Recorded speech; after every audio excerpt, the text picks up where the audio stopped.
Steven, I know you're not a weatherman. You just play one on the radio from time to time. Are we done with all this rain in the Bay Area? No, the atmospheric river is going to remain for a little bit. No, actually, I just wanted to use the term atmospheric river. I love that. The Um, Pineapple Express? it's, I think it's going to subside eventually. I hope so. At least by the time, like, at least by tomorrow, when you know your A's, the Kelly Green A's hat, he brought it Yes. back. Did you like?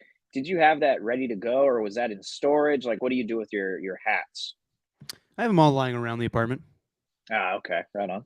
Okay. But as far as the weather, yeah, dude. I mean, every year we have a drought, and people always say like, "Oh, we could use the rain." I'm done with that shit. Like, we've had enough rain.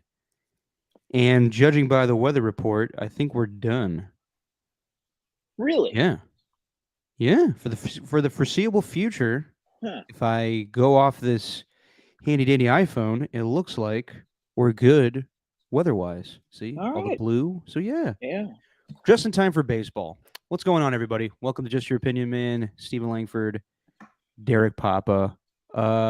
Steven, how you been? It's been a while since we done the last podcast. Probably like a week It ago. has it has been a while, and now that I remember the last podcast, I made a joke about how Californians react to poor weather, and then I think I made a joke about a tornado being in Los Angeles, and then of course right after the podcast learned that there was actually a tornado in Los Angeles. So Yes. did not feel too great morally after that podcast, because we probably should have done our research before making jokes like that, or at least I should have.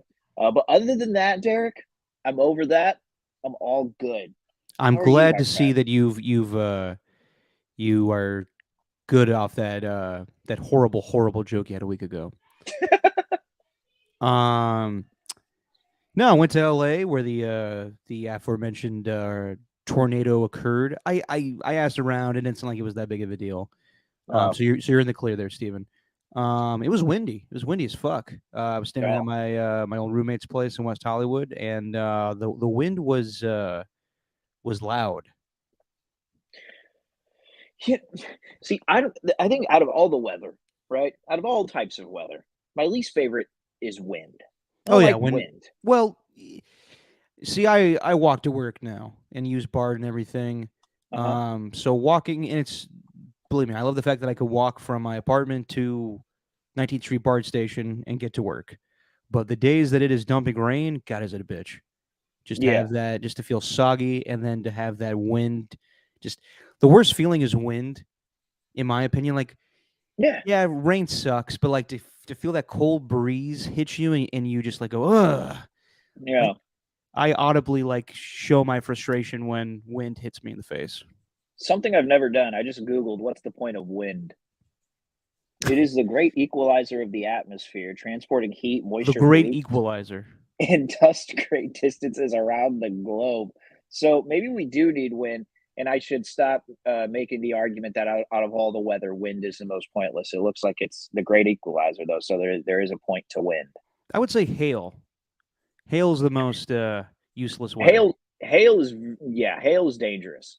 Oh Like yeah. you got just little mini ice cubes floating down, little Dippin' Dots about to hit you in the head. Ooh, Dipidot. It's been a while. Mm.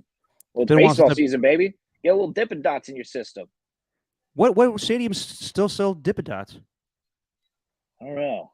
Yeah. Don't one of the stadiums sell Dippin' Dots? I don't know. I'll see tomorrow as I'm going to the Coliseum tomorrow. Check out Shohei Otani, Mm. possibly in his last season as an Angel, pitch against the Oakland A's tomorrow.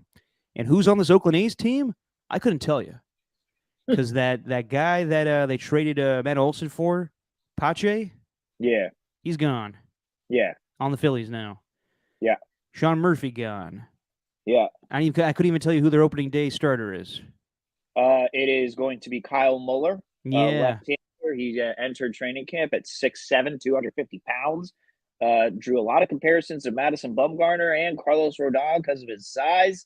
But the dude's only started in like 13 career games or something like that. So Mm. Ian, and he even, I think, was quoted saying, "Really? Me?" Uh, Yeah. Huh. so the only guy I know is Ramon Liriano, and I'll be rooting him on tomorrow. But I'm really going to go see Otani. That's the main attraction tomorrow if you're going to the A's Angels game, and we'll get all into baseball as baseball's going to start up tomorrow. The 2023 season will start. We'll make all our predictions, the division winners, and who's going to win the World Series and whatnot. And we'll talk a little bit about the NFL meetings because last time we did a podcast, I went all Pepe Sylvia on you.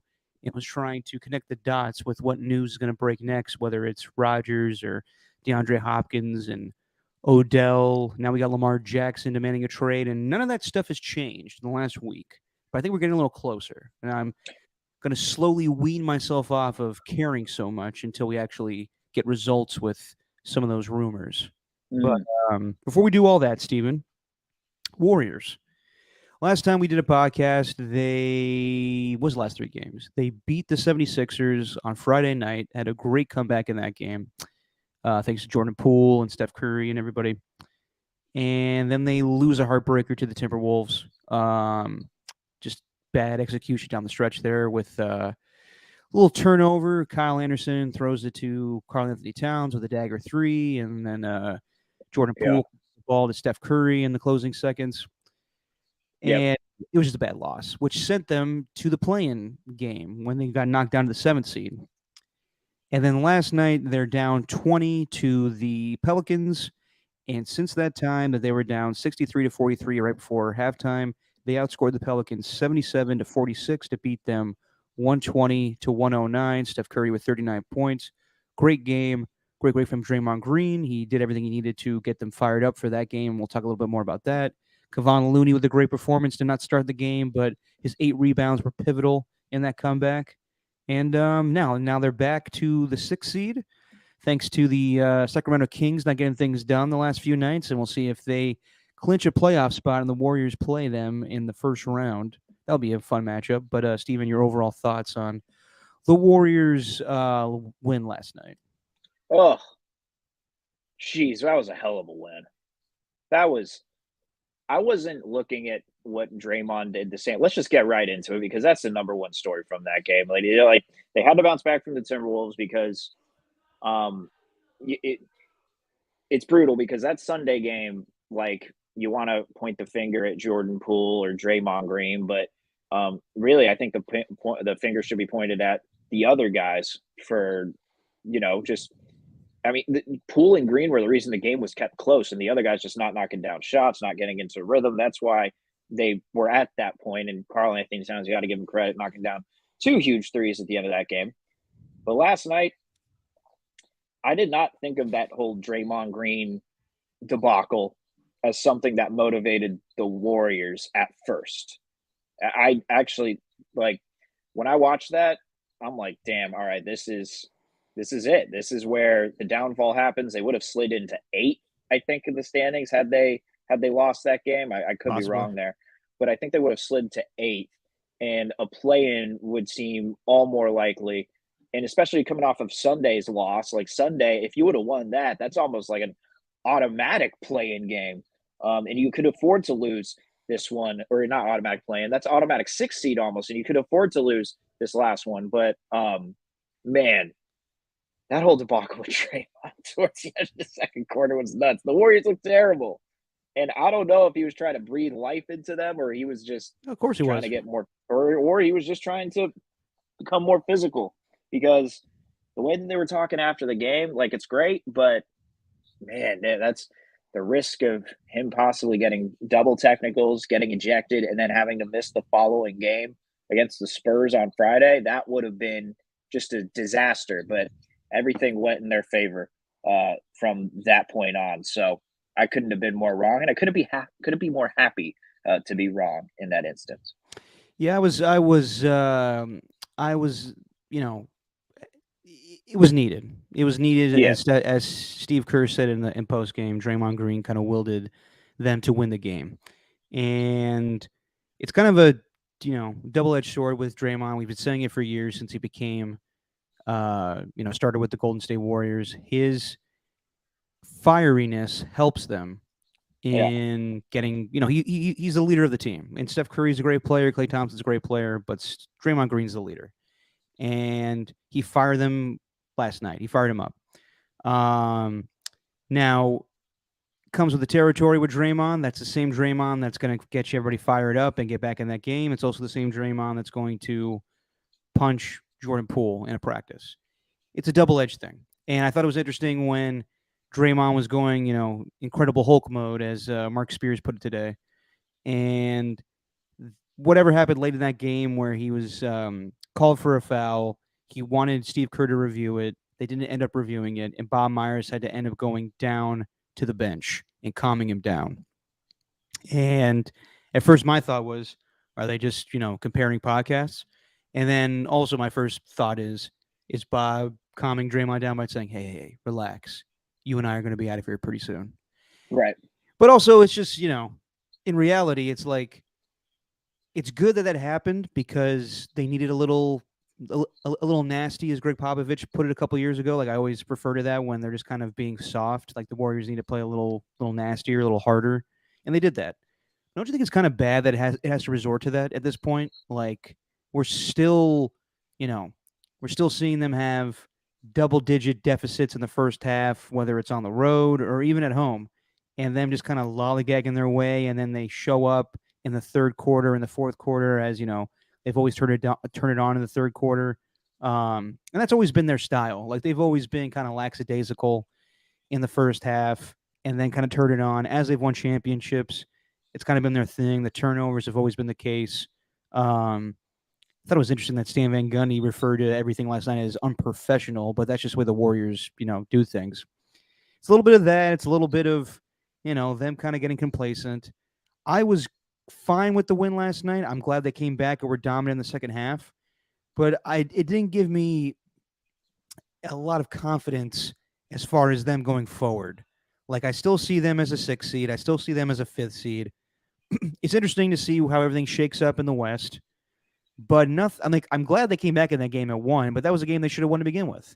And I still am not 100% sure what kind of team we're going to see when it comes to the playoffs or in the play-in. That's what makes it even more intriguing, though. And back to your point, like, the thing that Myers told Draymond was like, "Hey, what you're going to do, these guys are going to follow," and that's why he told him to calm down, and that's why he went back into the huddle and all these different things. But the same can be said for Steph Curry and Klay Thompson. Like, those guys were lifeless in the first half. Curry, I haven't seen Curry's body language like that before. Like I retweeted it. You can check out my Twitter feed at Life for KCBS. Oh god, that was shameful. Shameless, but I looked at that and I was like, all right, like right. everything from the first half, like Steph Curry, towel in his head, down on the bench. We're not even through the first half yet. Draymond Green getting pissed off, getting into a shoving match with all these Pelicans players. I don't know. It seems like if they're going to need Draymond to do that, then they are in a spot where it's not similar to last year, where they can't just turn it on in years previous. They need something as motivation, and I think that's what we saw with Steph, Klay, Jordan Poole went off. Dante DiVincenzo gave him a little bit of that burst in there in the Great dunk. second half, like right at the start of the second half. DiVincenzo was going off. But one thing I'll say about that game, though, is, and not even just that game, every game since, whether it's going back to Fridays against the 76ers or Sunday against the Timberwolves, or when was the first, I can't even remember the first game after where Steve Kerr said, like, we're going to treat everything like it's a playoff game. But the fact that they are, Dallas. it's created for some damn good theater, just as a fan. When I'm not like, when I'm not thinking too deep into it, when I'm not trying to psychoanalyze these players, when you just sit back and watch, it's like, damn, that's an entertaining. Those are some entertaining games that they put on, regardless of the outcome. So, these 5 games remaining, I can't wait. I think the Spurs, they should roll through the Spurs. If they don't roll through the Spurs at home, there's something wrong for sure. Now they should be fine, and they'll probably be a little lax in that game considering the opponent, but I think they'll take care of business. Yeah, it was since they won on the road against the Dallas Mavericks that Steve Kerr said every game here on out is a playoff game. And you see that it's had the reverse effect of the Dallas Mavericks. They lost, I think, 4 in a row right now, or 5 in a row, whatever their thing is. Yeah, And or I don't know if it's been consecutively, but they've been on a pretty bad trajectory since that Warriors loss. yeah. And if they miss the playoffs with the Kyrie edition, oof, that's gonna be bad for them. And they got 5 games remaining, so we'll see how things shape out in the West. But as far as the Warriors, I think they're getting, they're getting better in the right spots. Still don't know about Andrew Wiggins, and at this point, I would say with 5 games remaining, let's just plan on him not coming back. GP2 coming back was huge.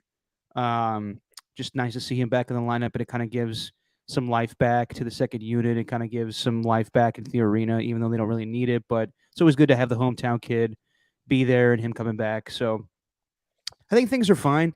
The Timberwolves loss could have gone either way, but that's just them kind of just, fucking around and, Doing what they've done all season long, really. exactly. Exactly. So I think they're fine, but that's just it. I don't know how they're going to look once we get into the playoffs. And they're going to play. I mean, if they are the 6th seed, then they are the lowest seed non play in team that will go into the playoffs.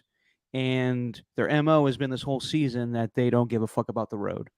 And Draymond Green already said that he wants to play the Kings because it won't be so much of a road game. But I bet I'm going to bet you all that, and no one's going to, doubt this. If once the Kings have a home playoff series, that's going to be fucking rocking at what's the new arena called? Golden One Center. Golden One Center. I mean, it's going to be like Oracle back in the day, in my opinion. It's been called Golden One for a while now. It's not a new arena necessarily, Derek. It's I been know, but it's for been the whatever reason, Golden I One. still think of Arco. Get, get over it. It's not the name of a gas station I anymore. still call them Bobcats. Okay. Devil What? Rays. What? I'm just used to old things sometimes, Steven. I can't change.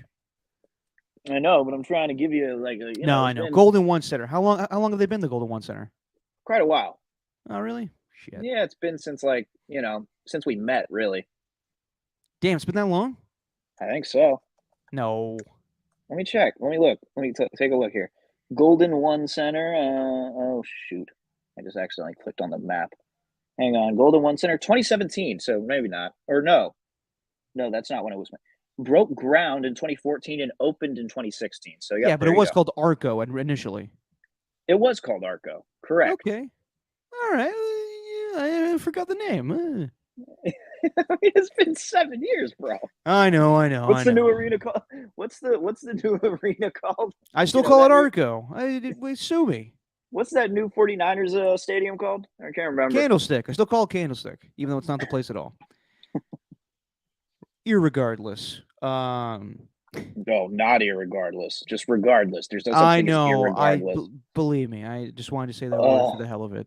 oh, you are circling like the three rings of hell that really get to me. Oh, the Regardless, ear. Steven. See, I said Yes. regardless. Good. Um, yeah, the Warriors still got to prove something. I think in the playoffs. I think that like I said a couple weeks ago, with the exception of them playing the Suns, and the Suns are playing right now with KD, if I'm not mistaken, unless he slipped on a banana peel before the game. They're But not, or they are. Excuse me. He just got a rebound. I Good know for he's him. playing. He's playing.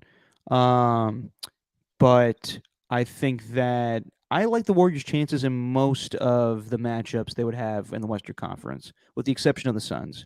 But I still got to see it. I still got to see how they're going to be, how they're going to be come playoff time. So we got 5 games remaining, I believe, or yeah, 5. 3 on the road, 2 at home. So we'll see how it plays out. But it's looking like they'll be okay in avoiding the playing game, I would say. Yeah, they got a pretty favorable schedule going forward too. I mean, they play the Nuggets, I think, on the road. Uh, They Obviously do. the Spurs, the Thunder, the Blazers, And the and Kings. so and the Kings. So And they'll go to um, Arco Arena. so it's a quick hour 10-minute bus ride. And I know what you're saying, that it's going to be rocking, and like there's probably going to be no um road advantage maybe like the Kings will have, but I also think that arena is the fact that it's the first California state or Northern California playoff series, I think that's going to have a fair amount of Warrior fans too. So I don't know. Oh I yeah, personally, I don't know the home court advantage thing. I don't know how much that's going to apply. I know it's going to be crazy, but I also think a good chunk of it's going to be Warrior fans too. And yeah, it was all based on travel though. I didn't really think about that. You made a good point, Draymond did when he was speaking about just how the Grizzlies aren't even like Memphis ain't even West. Like yeah. it's like what is it? They're not even in the West. The closest trip we had was Denver. We had to go all the way to Dallas. We had to go all the way to Memphis to play in the Western Conference. Like those trips ain't easy. Also, I still need to try and um, empathize a little more with that because I've always been that kind of guy that's like you got private jets and you're worried about travel. I'm sorry that it's taxing on your body, but Well, anyway, travel is travel, but it's much better when you're on a cushy jet. right, right. It's so much easier to sleep. You don't have little Timmy in the front seat like just sleeping with his hand like right outside his seat right in front of you and it's like touching your knee awkwardly or the kid just doing that in the front seat where he's banging on the knees on your knees with the seat. I don't know, I'm wording Did this you very did you did you have poorly. a bad trip recently? Yeah, I did. Ooh, where to? Yeah, it was to Portland, and there was Oh yeah, you also went to Portland. How was that? it was a couple of weeks ago, Derek. It was a good Dude, I'm trip. I'm I'm losing track of time. I think Arco Arena is still a thing. It was a good trip, Irregardless, Steven. but also our trip to England, I didn't get the brunt of it, but Jesse did. There was in front of us there was one person who filled the row, three seats in front, only one person sat there, Mm, and so to avoid her, Jesse and I, we didn't have anyone else in our row either. We sat in the two seats that were uh that were that had the front vacated, so right. sat in the opposite ones. And it's like she moved to two different seats during the flight twice, and then she would lean back and put her, the seat all the way back on your knees. Mm. It was the worst. So anyway, point being, these guys don't have to deal with that sort of stuff. Yeah, they're fine. They don't have to deal with all the shenanigans that you and Jesse have to when you're flying. First Real world quick here. problems. Real quick here. Before the Warriors and Timberwolves played in that Sunday matchup, the pregame Hmm. show with Bonte Hill. Did you notice that Mike Dunleavy Jr. was on for a long time? I did not. I did not watch the pregame show. I caught a little bit of it, and Mike Dunleavy on for quite a bit of time. And if I had to guess, I would say they're prepping him for a little media. If you catch my drift, What's your drift? I'm not catching it. my drift is that Mike Dunleavy Jr., in my opinion, will be the successor to Bob Myers if Bob does leave. Huh? Just because he had a long appearance on their pregame show? He was on there for quite a bit of time talking about the players and the scouting process and the drafting process. Yes, I don't think that was a coincidence that he was on there for quite a bit of time. Yeah, probably. I mean, Myers is not. I don't think Myers is going to be there. If he were going to be there next year or beyond, he would already have a contract extension by now. Like they would have given it to him, especially as a GM. They don't just they don't. Yeah. It's not a Lamar Jackson situation. They don't just leave it to the last second to try and sign him to a deal that he feels he's worth. Like no, that's not it. Like if Myers probably wants a certain amount of money, and they're probably not willing to give it to him, so they're going to go with the cheaper option. I think Bob Myers wants to just be a media guy. He's got a success, podcast is doing well. From what I've seen, he's interviewing rappers. Who was on there? Meek Mill or somebody? Or is that just Oh, Bob Kraft's really? buddy? I don't know. He had somebody on there that was in the music game, and yeah, I think Bob wants to take it easy now. But then again, he is tight with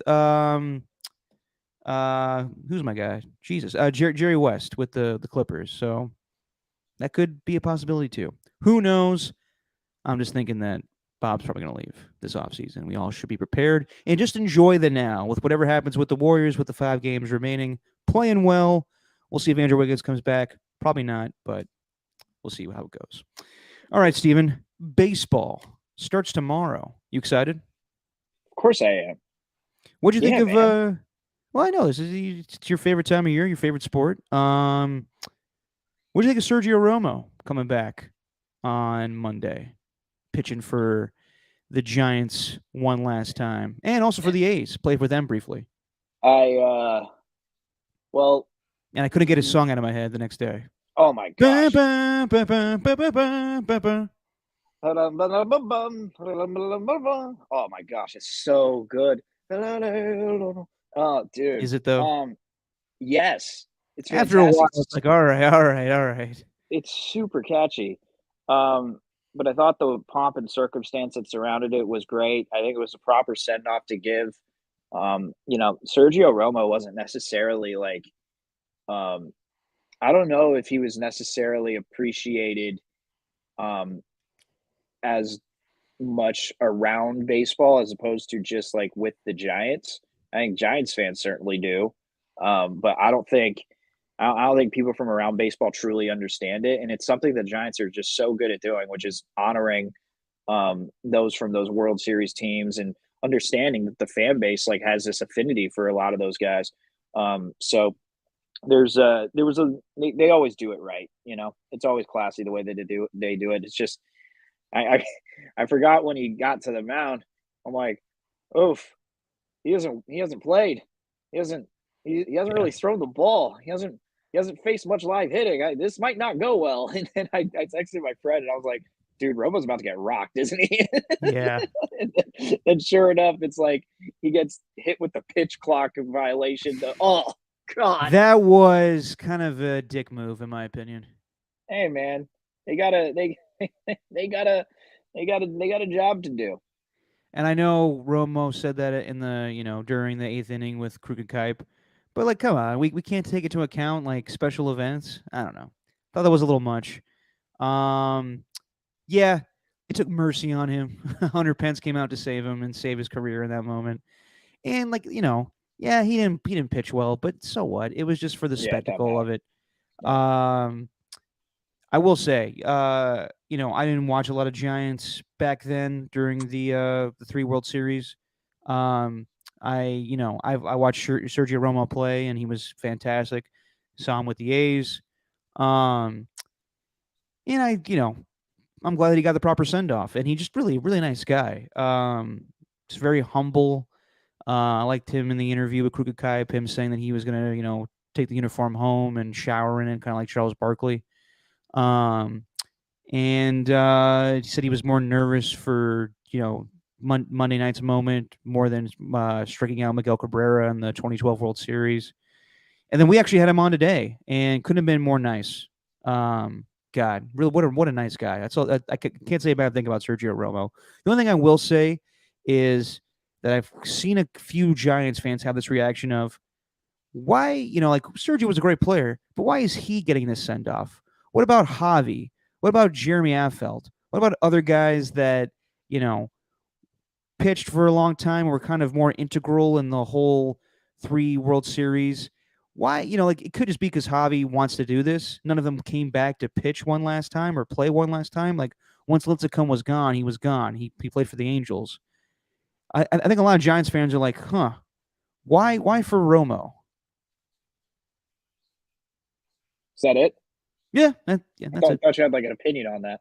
I Um, I I really don't. As I'm listen, I'm not gonna pretend like I'm a Giants fan. I'm not, and I don't really know a lot about back in the day. I watched it, but I'm not gonna act like I know everything that went on. I just saw some of that reaction. Do you agree with it or no? to an extent, sure, but um, but I also don't. How do I put this?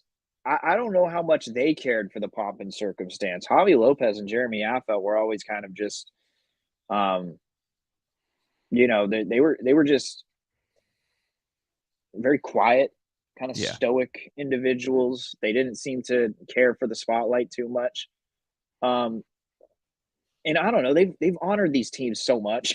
It's just like Oh yeah, they have. you know what I mean? So They want to um, forget. They want to take your mind off of the current team a little bit. yeah, I'm also very confused as to who set the whole thing up for Romo because it sounded like the Giants reached out when they heard he was retiring, and I don't know, maybe the organization has reached out to other guys and they're like, "Nah, we don't want to do that.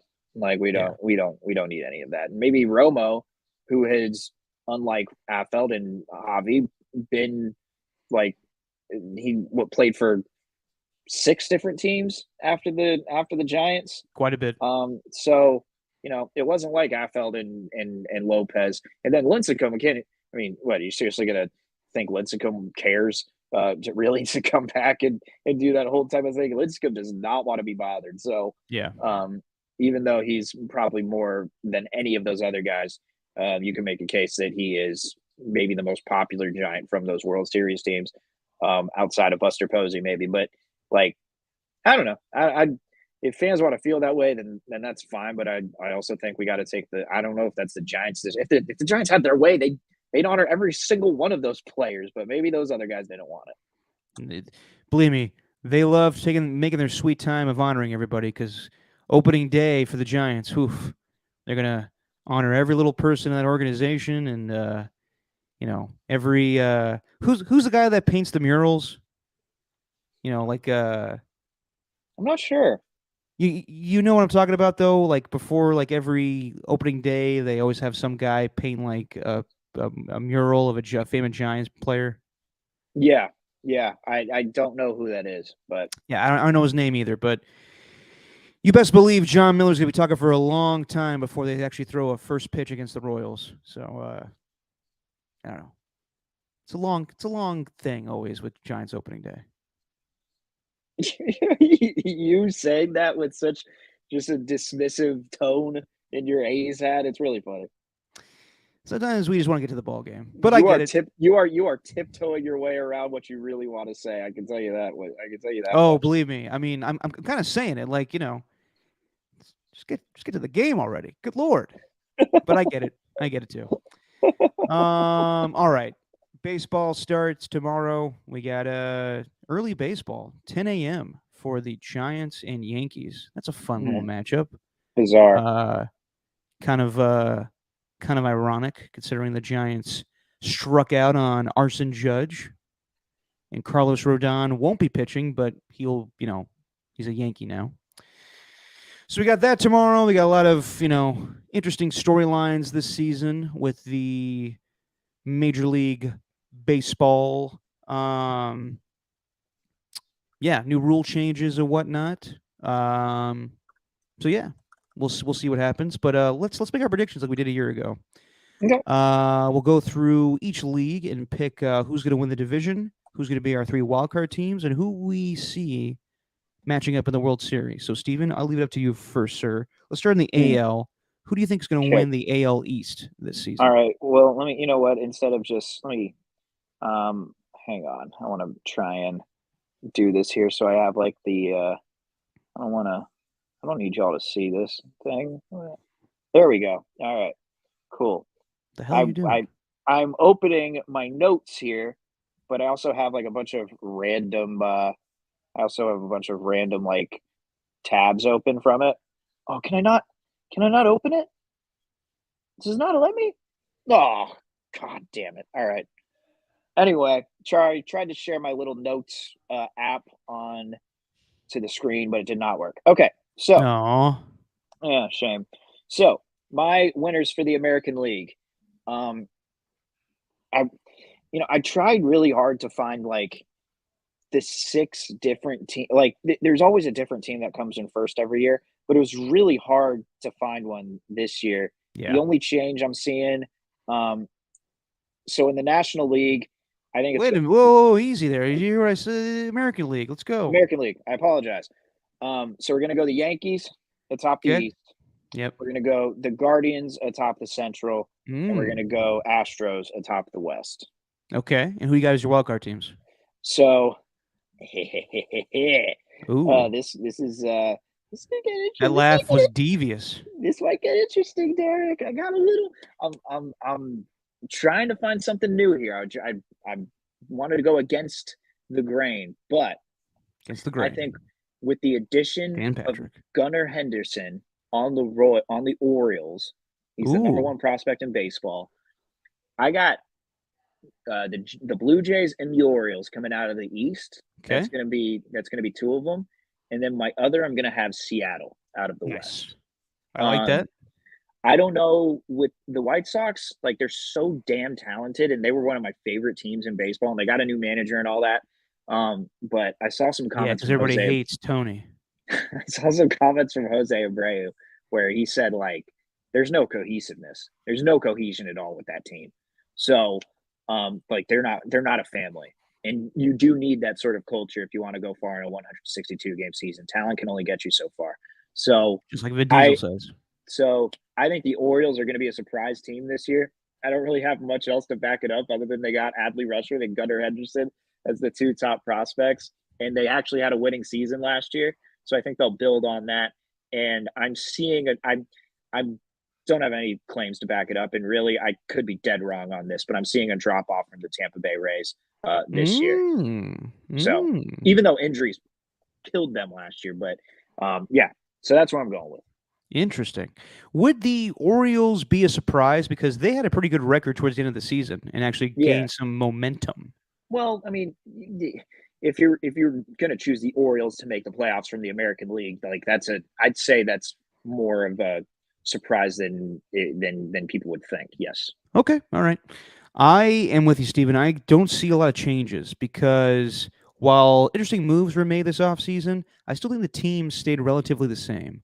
So, I mean, the Yankees just got better. They signed back Aaron Judge. They got Carlos Rodon. I'm trying to think of who else they picked up in the offseason. But those were the big moves. Who Um, for the Yankees also they got their new shortstop that they just called up, oh, yeah, yeah, Anthony yeah. Volpe. Yep. Anthony What Volpe, and then Volpe? don't don't forget about DJ LeMahieu, one of Oh, the yeah, DJ LeMahieu. he is the quiet assassin of the major leagues. Yeah, so I'm gonna go with them to win the East. I just think it's gonna be hard for.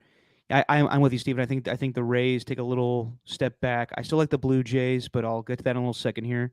So I'm taking the Yankees to win the AL East. In the AL Central, Hmm. wasn't really a big fan of the Guardians last year. Um, and I don't think the White Sox will do well right out the gate.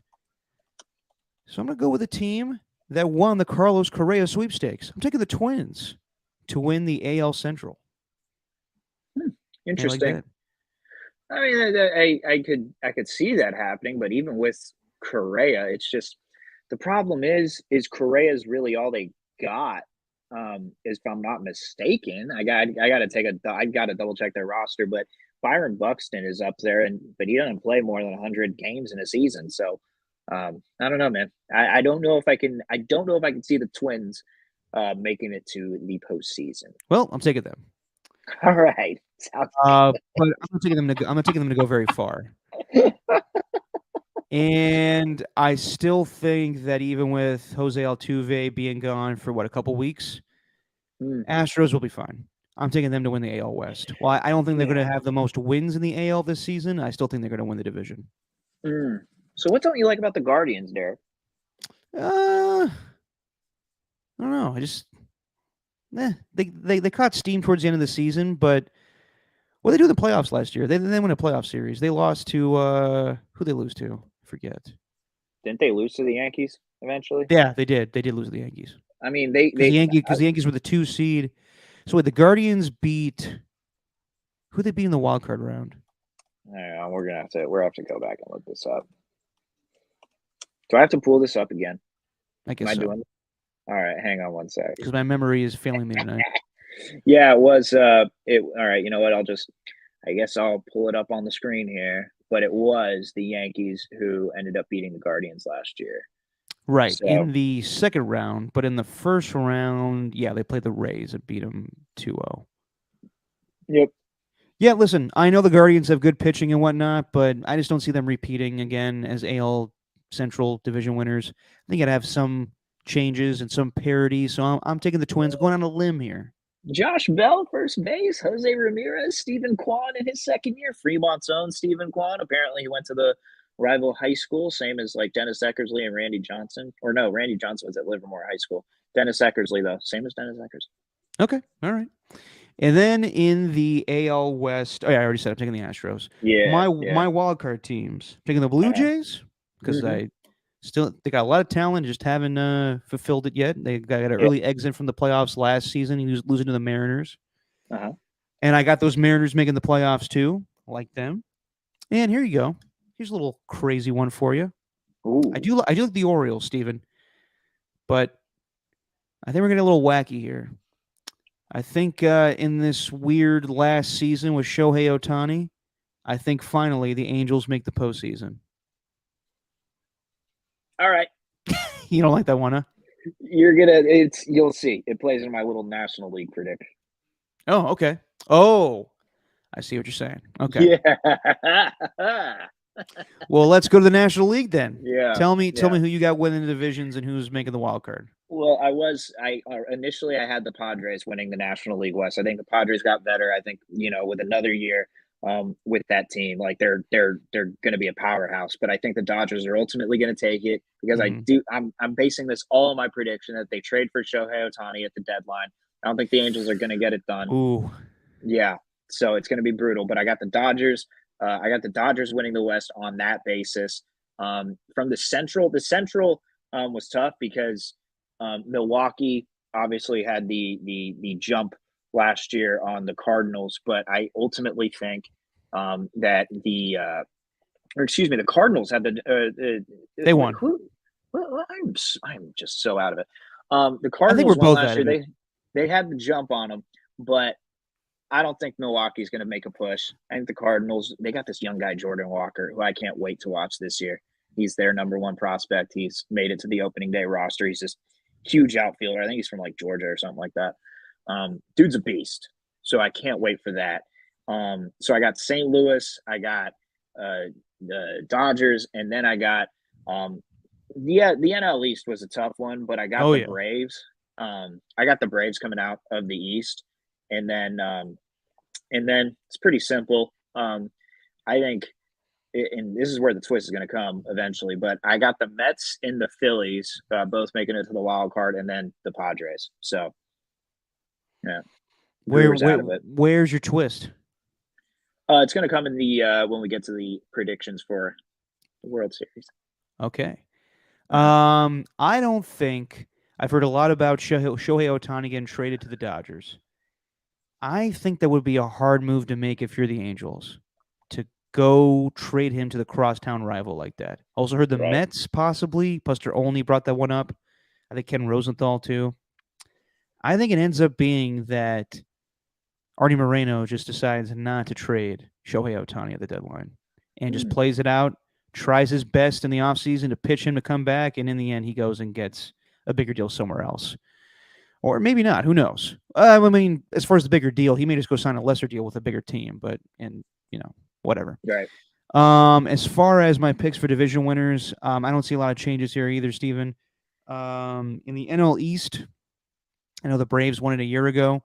A lot of moves made by the Mets this offseason. Their pitching has improved. So I'm going to go with the Mets to win the division. Even though it's a loaded division, probably the most interesting division race we've seen in quite some time between the Phillies, the Braves, and the Mets. But I see the Mets coming out on top, even without Edwin Diaz. NL Central. I do like what the Cubs have done this season, but I am going to go with the Cardinals to repeat just because they got Paul Goldschmidt, and I think that they're the best team in that division. Yeah. So I'm going to go with them. And then in the NL West, on paper, the Padres are probably the best team. But you know what? Even though they didn't make any huge moves this offseason, Dodgers are still solid. I think that the Padres playing longer in the postseason will kind of catch up with them a little bit. So I'm taking the Dodgers to win the NL West. But the wildcard teams, I'm taking the Padres, I'm taking the Phillies, and I'm taking the Braves. So it'll be a loaded NL. And neither of us picked the Giants to make the postseason. Funny about that. Well, it would be a different story if they actually picked up Judge or Correa, and right now, their big free agent signing, or one of them, Mitch Haniger, is already starting off the season hurt, so, or at least slightly hurt. I don't know. Michael I actually Conforto, Conforto's going to be a beast. Actually, I Ross think he's going to. Stripling, Yeah, that's yeah. the Oh, Rogers brothers. yay! Yeah, exactly. Nothing like it. So let me ask you before we reveal our World Series winners. Uh-huh. As a Giants fan, are you excited for this season because it's baseball and it's your favorite team and everything? Or are you still a little butthurt about what happened in the offseason? No, I'm excited for baseball. I don't care about the off season. Okay. Whatever. All right. Yeah, yeah. Are you over Darren Waller being traded? I'm not over the fact that he's going to be wearing number 12 for the Giants. Yeah, we'll talk about that later because I'm just wondering. Well, the Raiders still have a lot more moves to be made, and there's a whole draft to Well, be it's had. also a shot at the Raiders for not getting Tom Brady when Waller clearly thought Tom Brady was going to the Raiders. So You I think think it's a you think that's the case? yeah. Interesting. Okay. Well, we'll revisit that in a couple of segments here. Um. All right. Who do you got winning the World Series? Who you got playing and who you got winning? So And there's gonna I be a know they're twist, my ladies and gentlemen. Apparently. I know they're my National League team, but the fact that they added Verlander and they have Scherzer, and I think Kodai Senga is about to be a beast. I got the Mets representing the National League in the World Series. I think they're going to go from the wild. I don't think they're going to lose in the first round like they did last year. They're going to go, or excuse me, did they lose? They didn't lose in the first round last year, did they? They won in the Yeah, they first. did. No, They they did. did. They did. They did. Padres. All right. Whew.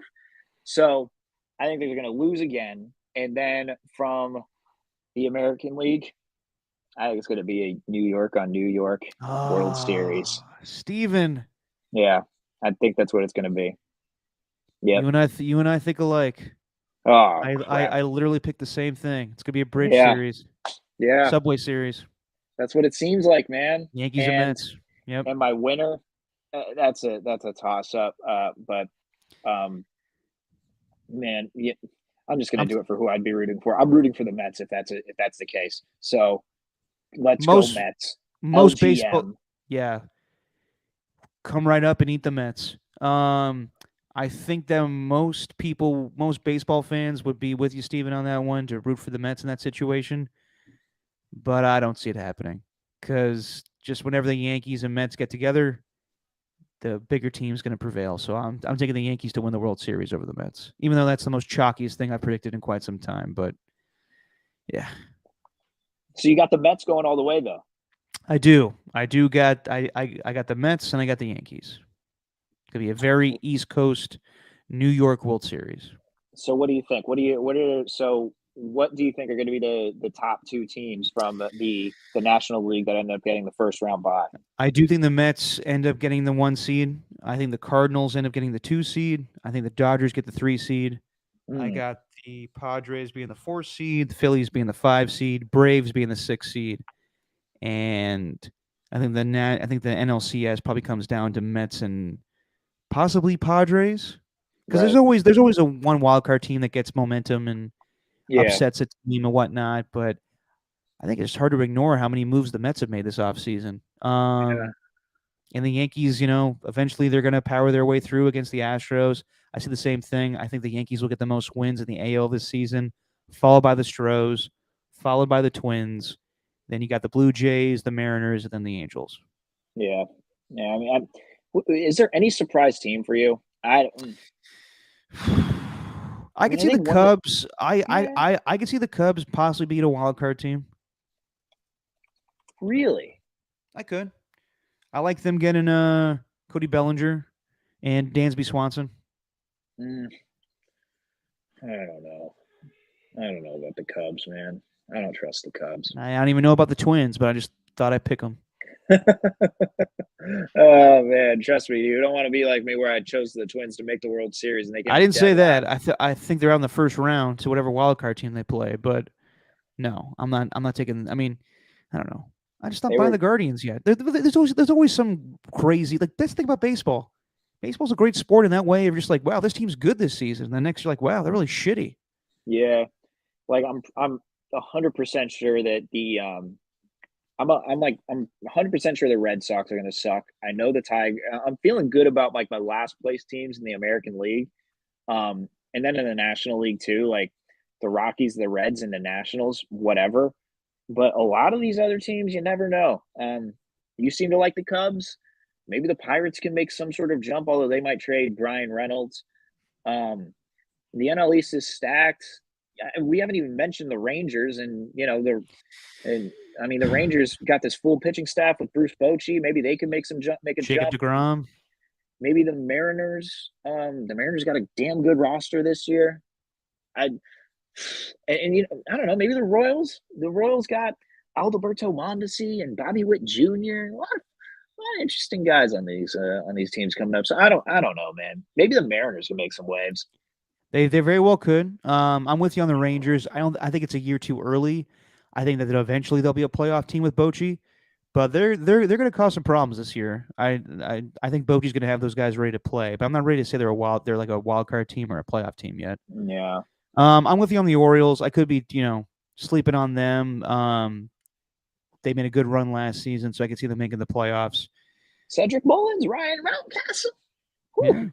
Hell of a roster. Yeah, you're saying names. Yeah. But that's how I see it. I think it's gonna be very chalky and boring for us out here in the West Coast, but I do think it's gonna be an all New York World Series. As do you. Yeah. Yeah, I see it happening. It's Yeah. unfortunate, but I know like nobody wants that. Come on, let's be honest. Nobody really wants a full on New York World Series. I mean, it would be cool.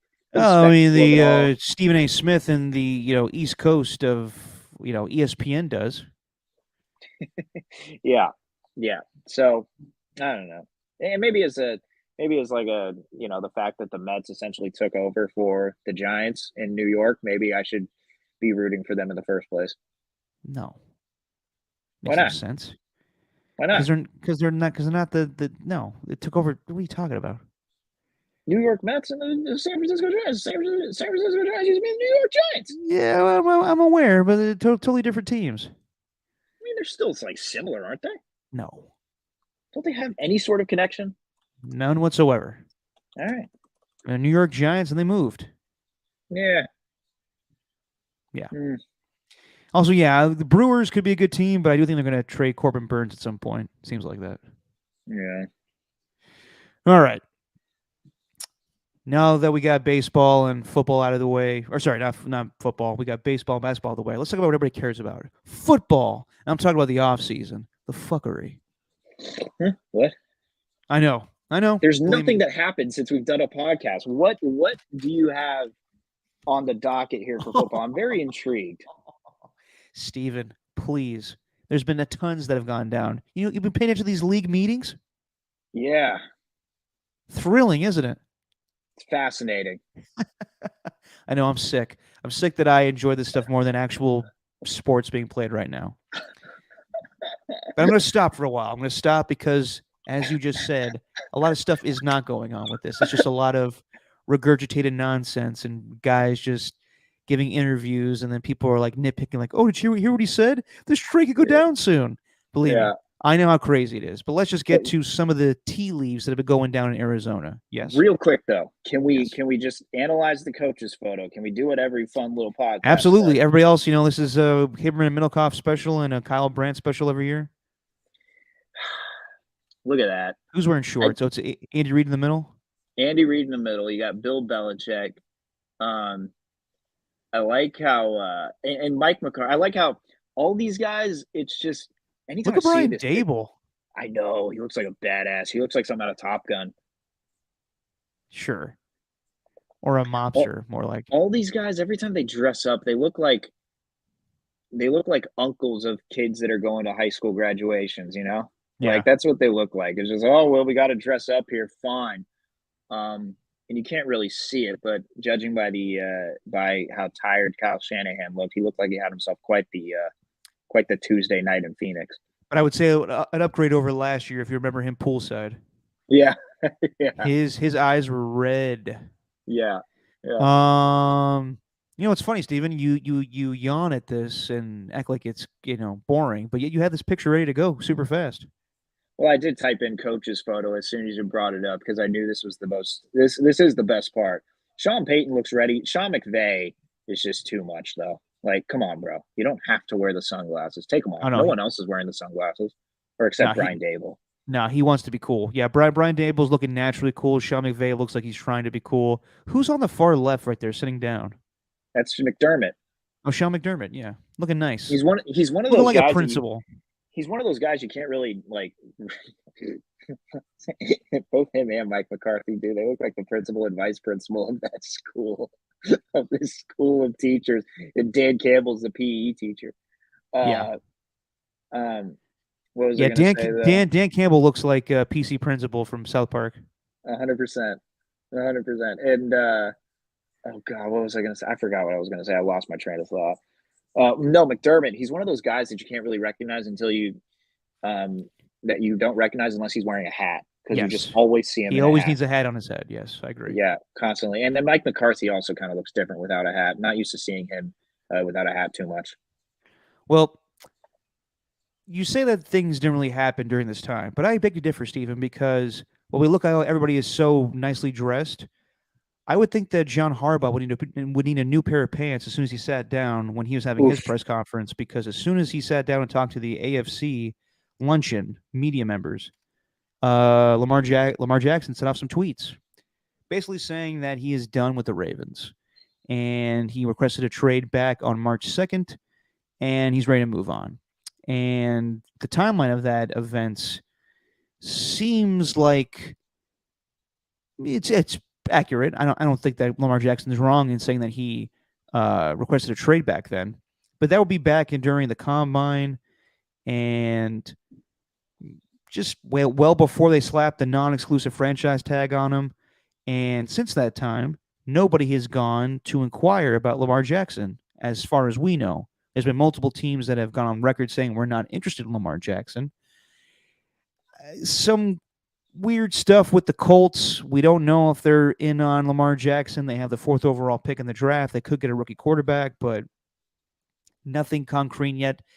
They've been kind of linked to Lamar Jackson, but we don't know what they're going to do. They have Shane Steichen as their head coach now, and he ran kind of a running quarterback friendly system with the Eagles, so that could be a fit there. But a lot of teams have said they're out on him. Arthur Blank this year at the owners' meetings basically said that, Deshaun Watson's one thing, Lamar Jackson's another. We're not going to pursue that. We're happy with Desmond Ritter. Um, Jim Irsay even said he's not comfortable with giving somebody a fully guaranteed contract. Some weird thing with, Robert Kraft being asked by Meek Mill, should they go after Lamar Jackson? He said, go ask Belichick about that one. I don't know what to make of this, Stephen, at all. And the only thing I can get out of this is that Lamar Jackson sent these tweets out to basically say, come and get me. Someone come and get me and make me an offer and get me out of Baltimore.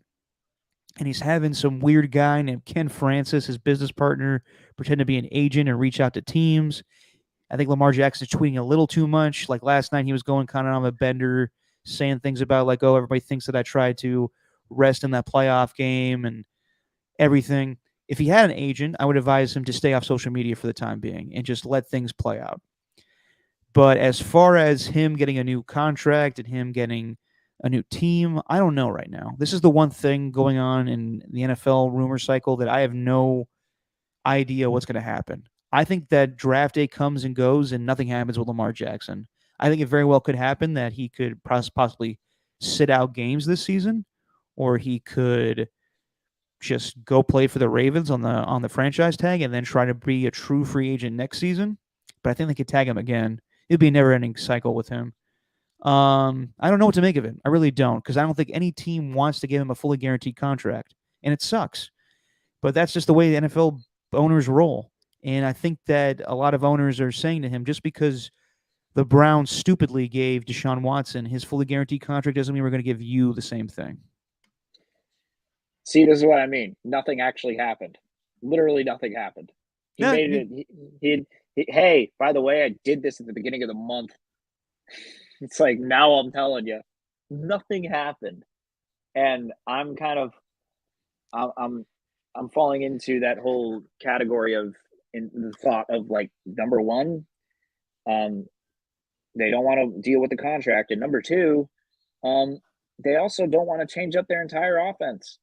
Like, and I personally do think he's going to end up with the Ravens now because it truly does seem that someone posted a tweet about it. They posted like I don't know how they did this, but they managed to fit all characters into it. But they put every quote from quarterback needy Yeah. teams, and really the only one that didn't make too much sense was the Commanders and saying that they're okay with whoever it is, Sam Sam Howell. Howell, and it's like what? Okay, but Yeah. like I do think there is something to not wanting to change your offense and wanting to go with their scheme because teams are arrogant. Head coaches are arrogant. They want to run it their way. And so I see that playing a little bit of a factor into it too. Yeah, and also there is, the injury aspect, and Lamar Jackson's numbers have not been the same since he did have his MVP season. That being said, I do think he is worth a big contract, but also all these players coming out and saying like, "Oh, Lamar Jackson's getting a raw deal." He could have settled for a big deal at this point. I think also him not having an agent is really hurting him.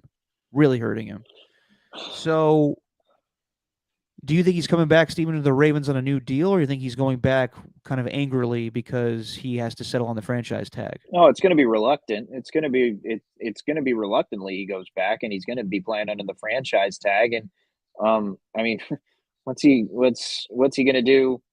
Not play and then just show teams, hey, if you don't pay me, then I'm willing to sit out. Like I think he's just really dug himself in a hole here, where his only option is to play with the Ravens again, who seem to be the only team that wants him. Yeah. So I don't know. I could be wrong, but um, I don't know. Teams have their plans and willing to move forward, and I think they'd want to make this deal before the draft because if you were to get Lamar Jackson, then you would want to try to at least partially build your roster around him, and Yeah. you do that through the draft. It's like, oh, we have Lamar Jackson right now. Ooh, okay. Well, maybe we should change up our strategy here in like the third or fourth round. Maybe we shouldn't be aiming towards this sleeper player on defense. Maybe we want this other guy on offense. So I think he's just going to go back to the Ravens, and all of this is going to be for nothing.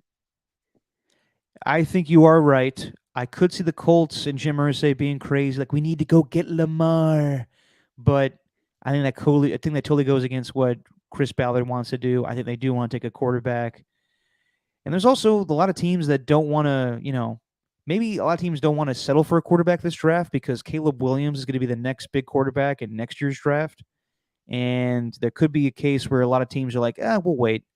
Now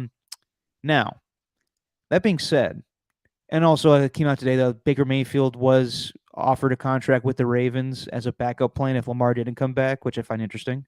But he ended up going to the Buccaneers. A trade that would make sense. Let's just say hypothetically Lamar Jackson does leave. I could see the Niners calling up the Ravens and being like, "Do you want Trey?" Because it's not a big drop off there. Like Trey Lance is a running quarterback. Lamar Jackson's a running quarterback. There are similarities there. The two different body types, though. Could be the case. I will say this about the whole Trey Lance thing this week, because Kyle Shanahan did talk to the media, and so did John Lynch. And John Lynch said that he sees Brock Purdy as the leader in the clubhouse, which, not surprising at all, but that does make news when Trey Lance is the guy they traded all the draft picks for. And then Kyle the next day says, we'll see what happens with Brock. And people were like, oh, it's a different timeline now. Week 4? That's not what we heard before. He's just talking in generalities. Could be week 1, could be week 4, could be sometime. Don't know. But this is the quote I've been waiting for, Stephen, where he said everybody is going to have equal competition for the starting quarterback position. And I think Ian Rappaport kind of read into it a little bit too much. A lot of people read into it too much. But he did say that Sam Darnold will have an opportunity to start. I'm not saying that that's a done deal, because I do think that it would be very, frustrating for them if they were like, well, shit, Trey's not getting it. Let's just get rid of him. Because they don't want to do that. I think they're going to try their damnedest to make Trey Lance the starter this season, given Brock Purdy's injury. But I do think that if it's clear in training camp and it's clear in preseason Kyle will not hesitate to start Sam Darnold. I think that's kind of the takeaway everybody has. But I don't think it's also a done deal that Trey Lance is going to get traded. I don't think that's happening at all this season. I could see it at the trade deadline, maybe, or maybe even in the offseason, possibly. That would be a huge move to make. But Kyle's quote saying, well, we always listen to trade offers. Is there a trade for me? If there's a trade for John Lynch, we'll listen to it. But I think a lot of people were reading a little bit too much into that. But again, like I said a couple weeks ago, I would not be surprised if Sam Darnold did win that job. I would be. No matter how much Shanahan likes him, I think that defense can expose you if you're not that good of a quarterback. And I think Darnold would be exposed by that defense, even if it is just OTAs in training camp. That's how they were able to tell through the season that Purdy was ready, the way that he performed against that defense. So I think really what it boils down to, I think Purdy's going to be the starter next year. And I think Trey and Sam are just going to be backups. But I when? think by the time the season starts. Like Lynch seemed very optimistic. Shanahan literally said, "Oh, I don't know when Purdy could be ready. It could be 6 months, could be 8 months, could be a whole year. I don't know." Like he was uncertain. Lynch seemed pretty confident that Purdy was going to be ready by training camp.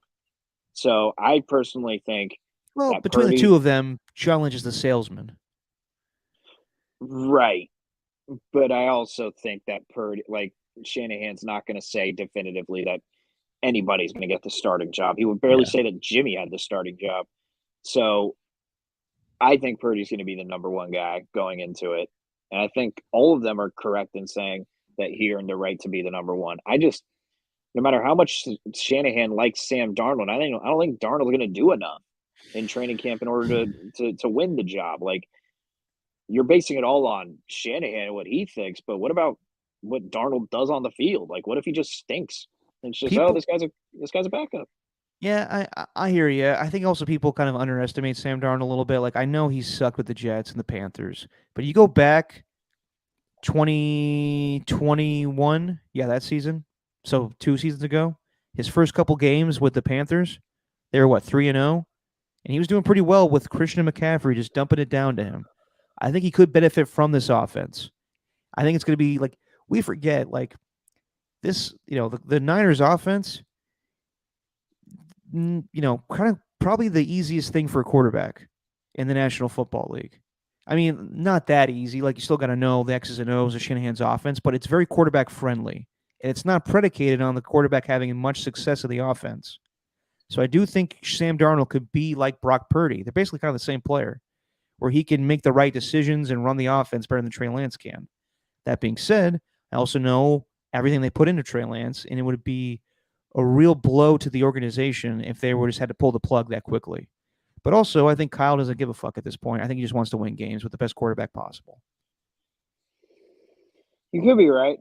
You could be right. I just think it's going to be Purdy one, then Darnold and Lance can have it out. So let's say that Brock Purdy does win the job. I mean, I think he does regardless. I think it's just a matter of his health at this point. So at that point, I think maybe Sam Darnold would be traded to another team to be a backup somewhere else, and it'd be Trey as the backup. If Purdy does the same kind of thing he did a year ago, what does that mean for Trey Lance's future? Is he just going to be the backup for the rest of the time, or is it like, okay, Rand Carthon, Trey, you to call him up to make a deal, or the Baltimore Ravens? Are you losing Lamar? You want Trey Lance now? Yeah, it could be something. Yeah, you never know. Just a random thought of that Tennessee connection. Um, George Kittle has such a connection to Nashville. Like he lives there. I wouldn't be surprised if Kittle ends up on the Titans somehow by like the time his contract runs out. Just a random thought. Yeah, I don't good. know. Maybe Lance could go there too. But I was just like, man, just it feels like with Kittle. I forgot how many years are left on his contract. He's got a couple if I'm not mistaken. But he just has such a connection there to Tennessee. I could see any of these Niners going to Tennessee, to be honest. Yeah, I mean, with him there and D'Amico Ryan's in Houston, it very well Yep. could happen. I mean, yeah, I think also the Titans have their sights set on maybe like they're going into this season with Ryan Tannehill as their starter, and then maybe at some point Malik Willis to see what they got. I think a lot of teams are going to be kind of going easy on it a little bit this season to see maybe if they can get Caleb Williams. But Hmm. we'll see what happens. Also, Kyle Shanahan bringing up Jimmy Garoppolo at the meeting, saying he's a hard man to get a hold of because it would require him to text back. Yeah, Uh, we'll see if Jimmy has time for anybody these days with the offer that was given to him with the brothels in Vegas. yeah. The old Sex Bunny for Ranch. life. Yeah, the old Bunny Ranch. It's like You I think he don't know. takes him up on that, or he's like, "Nah, I'm good." Sure, he's like, "Nah, I'm good." Yeah. Magic Johnson could have passed that up in winning time Good Lord, Derek. and in real life. Yeah, All right. Everything that else went on with the NFL meetings. The big story was Joe Douglas, Robert Saleh, Brian Gutekunst.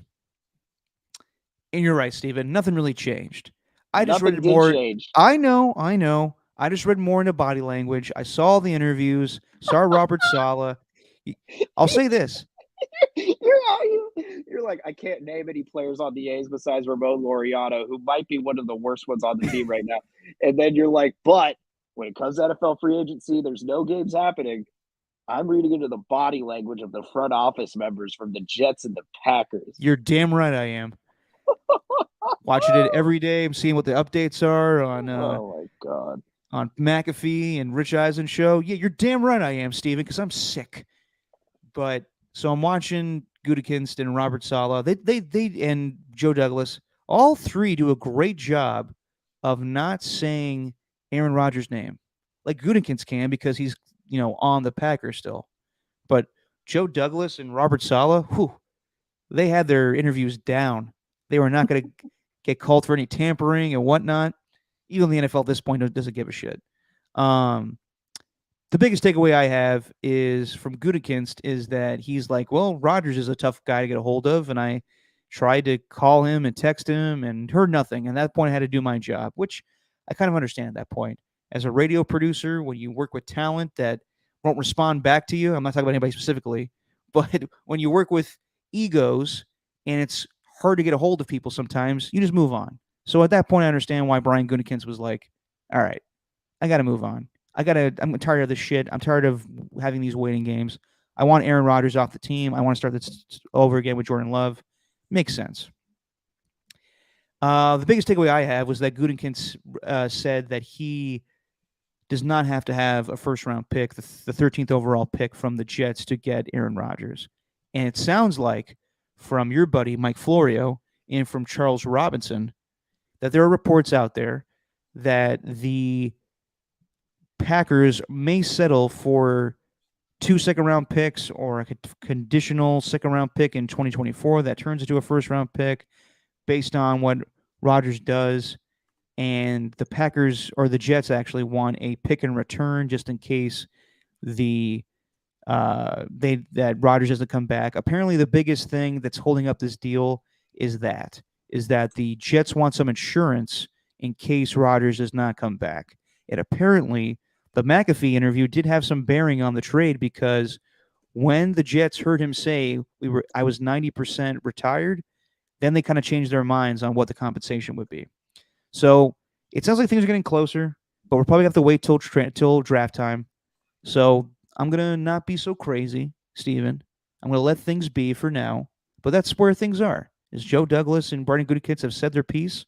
Doesn't sound like anyone's that bitter or angry in this situation. They sound like just two business guys trying to make a deal. Woody Johnson said the other day, like, no one's hyperventilating to make the deal, even though he's kind of anxious to do it. But I do think this gets done by the draft. So now you're okay with it being done by the draft. Last week you said you were going to go nuts if it wasn't done. Because I just kind of accepted it at this point. Like I just listened to all the interviews and whatnot, and even though it's somewhat ridiculous, I understand that they want to get the best deal done possible. So they're going to wait until the last deadline. I hear everyone talk about, oh, we could do it in training camp or whatnot, or past June 1st. I'm not buying that. I think both teams want to get things done by the draft. So you don't listen to your podcast co-host. You listen to these front office executives who Well, are I'd rather listen to the people themselves, Stephen. right. Yeah, that makes sense. Yeah. But if it does go past the draft, then I will go crazy. There's nothing. Um, There's nothing that's happened. I know. Well, hold on. I will say this. Odell showed up, which was interesting. No, Mm. So where's he going now? probably the Jets. Uh, yeah, You best good believe we're for all looking them. at those photos with him holding Joe Douglas and Robert Saleh ever so slightly. Mm. The NFL's trying really hard to make it a year long thing, and it's last off season fooled all of us because it's not a year long thing. There's a couple of days where stuff happens, and after that, kaput. I will say that free agency is a big time, the draft's a big time, and then things die down until training camp. Yeah, yeah, So, yeah, yeah, I actually thought it was pretty smart of Odell to go to the meetings yeah. and schmooze around, and I do plan on seeing him wearing number 0 with the Jets, which that was approved. Ugh. I think only one guy should wear 0, and that was Jim Otto back with the Raiders. Now players can wear 0. Yeah, that whole thing. When did 0 become like a cool number to rock? I like. Gilbert Arenas.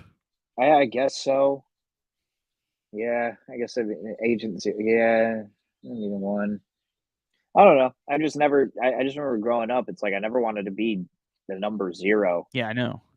Kind of It's just lame. it's just odd. And also, kind of realized this. I was thinking about it. I don't really care for like. It's not. I don't care, but I don't really feel one way or an. I feel indifferent towards jersey numbers and like single digits and all that sort of stuff. It's like everyone was so stoked. Oh my god! Can you imagine him in a single digit jersey? That's gonna look so sick. I don't like it. It doesn't. It still. It might look cool. I don't know. It doesn't have any bearing for me. It's just a jersey number at the end of the Well, day.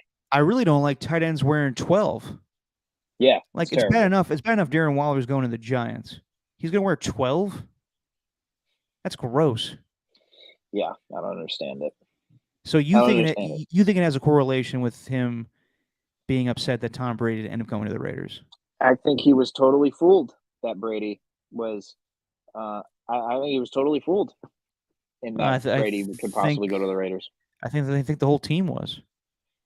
and he seemed pretty adamant about it. Like, hey, Brady should come here. So I think he's wearing 12 to get back at him. That's just me. Interesting. Interesting.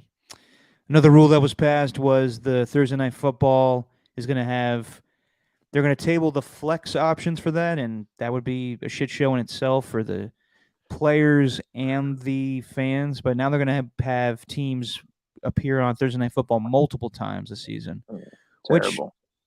that's happened actually before. Where like the Cowboys have played multiple times on Thursdays, like with Thanksgiving, and you know it happens a lot. So I don't really see that as a big change, to be honest. Yeah, All right. I don't. I don't know. You're over the NFL talk when it's not relevant. I was just like, what? So what? They're I hear you. tabling a discussion. All right. It's news to me. Yeah, I know. Do you want to talk about DeAndre Hopkins having to facilitate his own trade now, Steven? You're interested in that? Ooh, all right. Hit me with it. No, that's it, basically. It's the same Oh, thing. Draft time, DeAndre Hopkins will be traded because the asking price from the Cardinals is too ridiculous right now. uh, So he's making the rounds. His buddy Pac-Man Jones is speaking for him on McAfee show, but he will get traded. That's the time. I'm tabling everything for now. This Rodgers discussion, this DeAndre Hopkins discussion, this Odell discussion.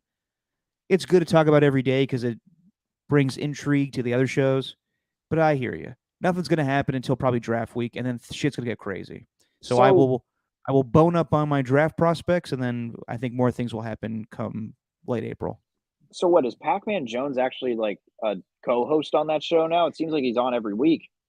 Yeah, I don't know what the deal is with that because I know he was doing. Was it what was what was Ryan Clark's podcast? He was on that, wasn't he? Oh Or I Am God, Athlete. Everyone's kind of no, branched out into their own podcast now. no, I forgot what it was called. Oh no, it was another one. It was outside of I Am Athlete. Oh man, okay, this Brandon is Marshall doesn't bothering even me. do I Am Athlete anymore. He has his own thing now, right? I thought he was still on I Am Athlete. The pivot, The the pivot Pivot. That's it. pod. Yeah, yeah. Too many podcasts. Too many. Too many. A little pop culture catch up. Well, pop culture catch up. All right. Saw John Wick 4. Mhm. Just a blast. It's long. Yeah. It's definitely long.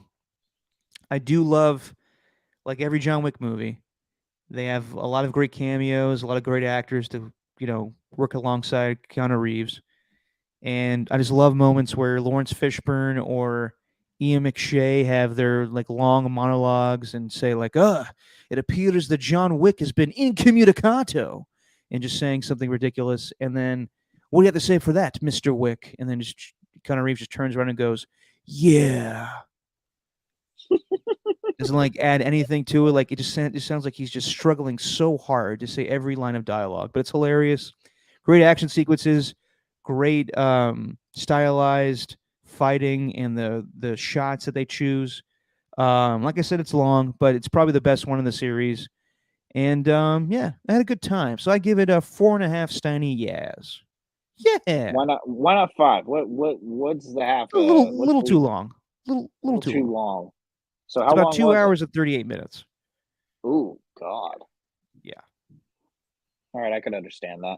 It gets a little like the whole franchise has gone from a guy trying to avenge his dog's death to, oh, who's a part of the table? Oh, you can't kill people in the Continental. It just gets a little too like, okay, let's get back to the goofiness of this a little bit. Okay. I gotta go watch that. I haven't watched. I gotta rewatch the entire series because I haven't seen it It's in all a on HBO very Max. very long. That's how I've seen it. I haven't seen it for a very long time. Yeah. Anything you feasted your eyes on Oh, went to go see A Good Person on Saturday, with which is Morgan like Freeman? with Morgan Freeman. I'm an alcoholic. Hi, I'm Morgan Freeman. I like trains. I'm Morgan Freeman. Is that part of the movie? Yeah, he likes trains and he's an alcoholic. No. Um, yeah, he likes model trains. I'm an old man. I like model trains. You know why? I have control over this world. In this other crazy world, the one we call life, I do not have control.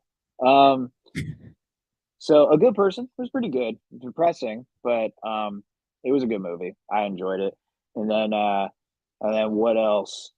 Did I watch George of the Jungle after that? Definitely Damn watched right you George of the did. No, definitely watched George of the Jungle at some point. And oh, um, so it took a couple episodes, but I'm back on Ted Lasso now. Back on it. I'm liking this season. The last episode, the second episode with Roy Kent was great, and then this Yeah. last episode with the new guy Zava, I'm in. They saved it. I found myself laughing like the entirety of the movie. Actually, I got to pull this up. Did you see it? I saw the second episode, and I liked the You whole saw the second? dynamic with, yeah, with Roy Kent and Trent Krim of the Independent. Yes, Trent Cribb, the Independent. Um, but there's a player, the Zava guy.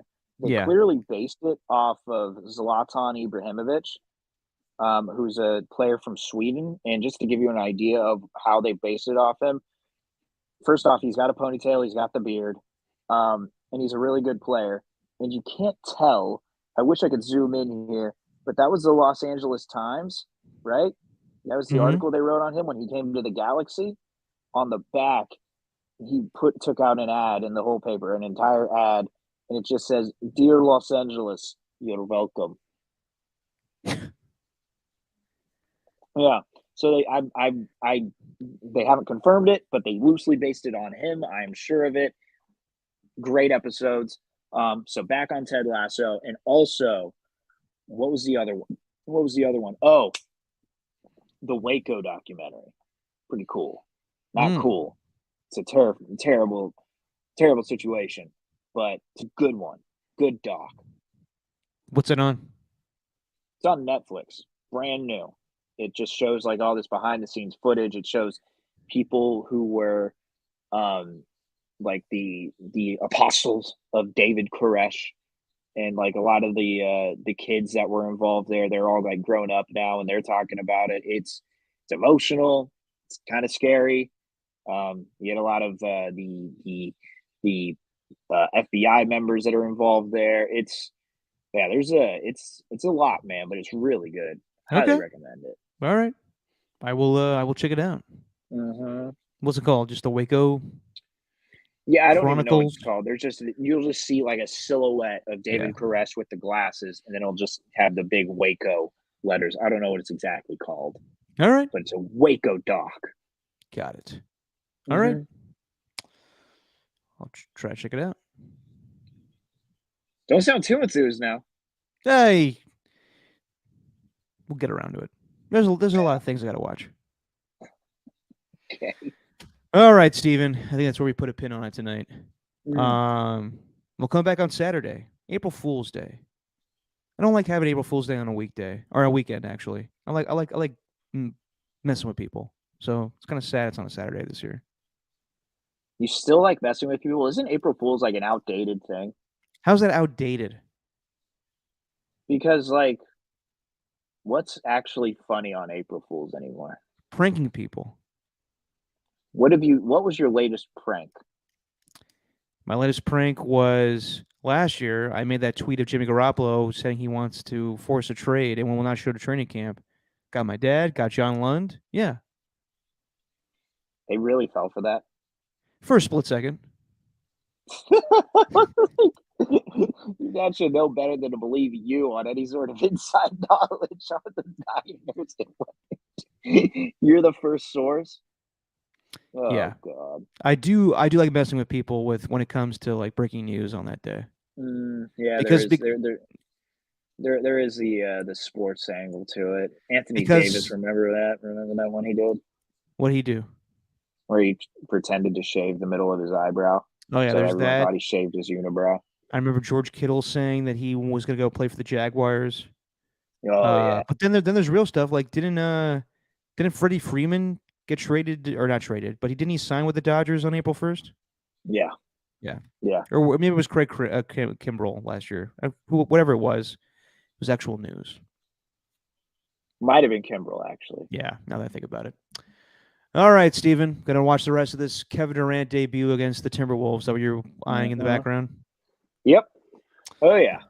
All right, we'll be back on Saturday, noon Noon. What am I on doing on Saturday. Saturday? Noon's good for me. All right, sounds good. Yeah. And we'll see all of you then, or should I just say Ernie? Good old Ernie. All right, that's enough. I'm tired. Steven, say what you always say. Just go to sleep, man. Just our opinion. Wait, no, that's not what I want to do. I almost left the entire studio and didn't end the broadcast. That's how you end the broadcast.